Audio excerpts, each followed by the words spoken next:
சனி பிரதோஷம் மிகவும் சிறப்பு வாய்ந்த நாள். இந்த நாளில் சிவபெருமானை வழிபடுவது மிகவும் புண்ணியம். சனிக்கிழமை வரும் பிரதோஷம் சனி மகா பிரதோஷம் எனப்படும். சனி பிரதோஷத்தின் சிறப்பு: சிவபெருமானின் அருள். இந்த நாளில் சிவபெருமானை வழிபடுவதால் அவரது அருள் கிடைக்கும். தீய சக்திகளின் தாக்கம் குறையும். சனி பகவானின் தோஷங்கள் நீங்கி தீய சக்திகளின் தாக்கம் குறையும்.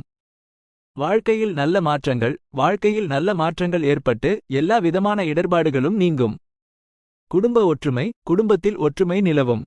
பொருளாதார நிலை உயரும். பொருளாதார நிலை உயர்ந்து செல்வம் பெருகும். சனி பிரதோஷ வழிபாடு: சிவபெருமானை மனதார வழிபடுங்கள். பிரதோஷ காலத்தில் சிவாலயத்திற்கு சென்று வழிபடுவது மிகவும் சிறப்பு. சிவலிங்கத்திற்கு பால், பழங்கள், இலைகள், பூக்கள் போன்றவற்றை அபிஷேகம் செய்யுங்கள். தீபம் ஏற்றுங்கள். சிவபெருமானின் மந்திரங்களை ஜபிக்கவும். முக்கியமான குறிப்பு: பிரதோஷ நாளில் மற்ற ஆலயங்களுக்கு செல்ல